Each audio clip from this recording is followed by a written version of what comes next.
This isn't just a refresh, and that does matter. This is DeepCool's AK620 G2, which comes with this wooden panels on the front. And basically this is the first air cooler which comes with the wooden accent. And I do have to admit it pairs up quite nicely with the CH260. As you can see, it also has the wooden part. Now it comes in black and white, and you have the digital version, and I mean, loads of stuff, right? But today we're going to pair this up as I did. So we're going to pair up the AK620 G2 with the CH260, both with wooden accent on a black color scheme, and give you some details about it. But that's not all, because this cooler goes deeper just with some details that you'll be quite surprised and quite easy to adjust. So first and foremost, I'm going to start with the offset, because this cooler does have it. You have the possibility,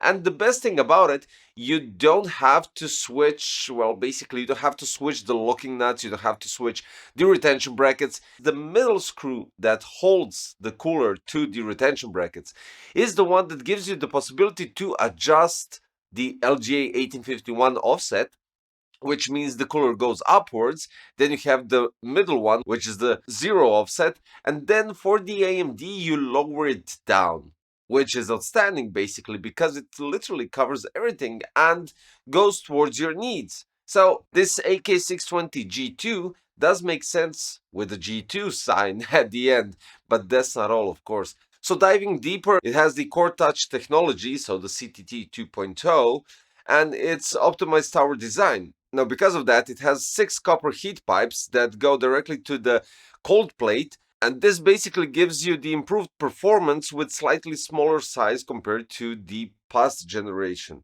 Now, when we're talking about the design, we're having a proven AK design, basically. There's not much drastical changes in here. So we're having a machined copper base, we're having 6 copper heat pipes, signature matrix fin array, and dual towers sync layout, which has those 2 fans, one at the front and one in the middle. So when we're diving deeper inside, what we have right here is quite interesting fans and quite interesting technology. Now, what's it all about? So it's equipped with hydraulic bearings and 3-phase 6-slot 4-pole motor. They have 0 RPM start-stop technology, which basically does prolong the fan lifespan. If the fans don't need to spin up because of the temperature, they're actually collecting air from the front intake.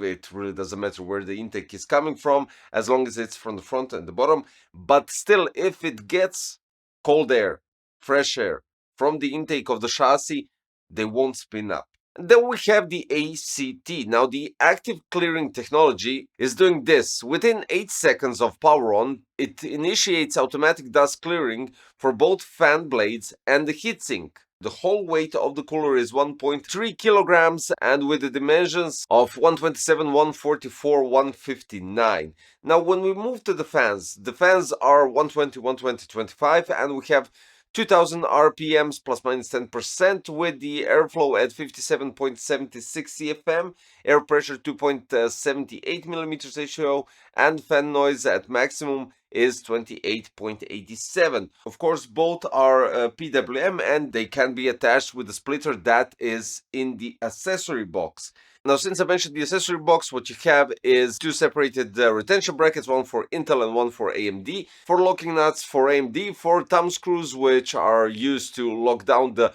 retention brackets for Intel and AMD. You have the thermal paste, longer screwdriver, which is quite interesting, because if you remember one of my past air cooler reviews, you didn't get one. And we're talking about an air cooler that you need to push the screwdriver between those 2 towers, and then in that sense you're having problems, because you most likely, or most possibly, you don't have the right length of the screwdriver to pass through those heatsinks. In this case, and I mentioned that in that video, you get a screwdriver that gives you a possibility to tie up the air cooler to your motherboard. Then we have the backplate for the Intel, and you have another cool thing, which is these 2 plates can be swapped. Now, sadly, we're talking about a glue attachment. So they have a double-sided sticky tape on both of these wooden panels. So when you're removing them, you have to actually place the new plates, which are just simply black, which have these squares that you can see basically on all DeepCool products. But then you can go with full stealth mode if you don't want to go with the wooden parts, which is kind of basically a personal choice, and it's all up to you to decide if you're going to go with that or you're going to stick with the wooden part and pair it up, for instance, with the CH260. Now, for the installation process, which is really straightforward, I mean, talking about AMD placement, what you have to do is place those four thumb screws, and after that you're placing retention brackets on top of those. One goes at the top and one goes at the bottom. You have the indication arrow on those retention brackets that show you actually where they need to be directed towards, of course, the processor.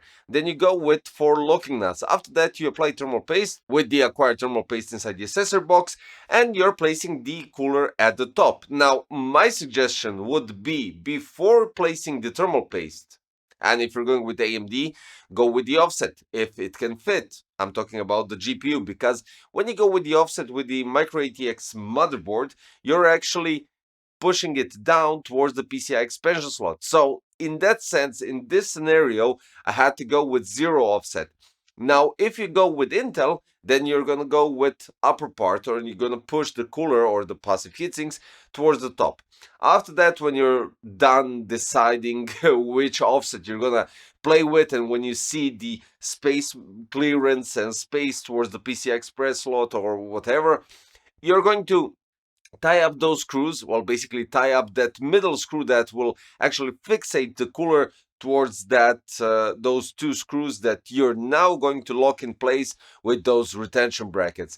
In that sense, you're actually doing everything right, and the next thing is to place the middle fan here with those brackets, and that's basically it. The next thing that you need to do is attach the splitter to those 2 fans, PWM of course, and connect it to CPU fan 1. That's it. That's the whole story behind the AK620G2. So it has quite interesting technology when we're talking about dust clearing with the fans. You're having offset with 3 different varieties in terms of LG8051, AMD, and the 0 offset, plus 6 copper heat pipes that are going with the Core Tech technology CTT 2.0. Now, we need to go with benchmarks as per usual and test it out how this one performs, because it does look quite nice in general, and the technologies really do back it up in that sense, but we need to check the thermals. So when we go with benchmarks, we're having AMD Ryzen 9 7900X3D, and in AIDA 64 Extreme Edition, CPU goes up to 89 degrees. Clock speed is 4800 straight, so there's no upwards downwards, it's 4800 megahertz, which is outstanding. Basically, when you take into consideration, it's really close up there. Now, it's even better in Cinebench. Now, take into consideration that all benchmarks and all results in Cinebench are done with 10 consistent runs, and the average of those runs is 79.4 degrees on the CPU with the clock speed 4950, with quite interesting Cinebench score. We're having 26,379, which actually places it quite high comparing to, well, basically others that are lower, and of course comparing it to the top 5. It does fit quite nicely in that segment. So taking into consideration that with the performance and everything that you get with the DeepCool AK620 G2, you're actually getting a quite minimalistic design. If you're not going with the wooden part, you can go with the black panels, just switch them off, and that's it. And you're going with new technologies in air cooling. Basically, I haven't seen the dust clearing on the air cooler. I've seen it on, I heard it and I've seen it on power supplies, for instance. But this is a new thing here, so that's quite interesting. And basically quite easy installation process. There's no philosophy, and when you take into consideration past DeepCool products that I reviewed, it kind of goes into that same thing, same scenario when we're talking about mounting mechanism, easy access, and the accessory box actually has literally everything that you need. And yeah, I'm pointing at that screwdriver because it was really I was really furious because I couldn't reach the bottom screws through that heatsink. So in general, DeepCool always thinks about everything, and I think this configuration with CH260 and the AK620 G2 is really brilliant. In other terms, we have another product that I'm just going to mention here. This is PS850G Gold SFX power supply, which is basically a new and first SFX power supply from DeepCool, and it kind of does blend inside this case quite nicely. The AK620G2 did surprise me positively, and I'm digging the design, digging the performance, and well, basically everything else that I mentioned. So in that sense, I am going to give a badge, and it's going to be PC Crazy approved badge just because all of that. So I'm not going to go any further with the details, but I am satisfied, and this is what I can recommend, guys. AK620 G2.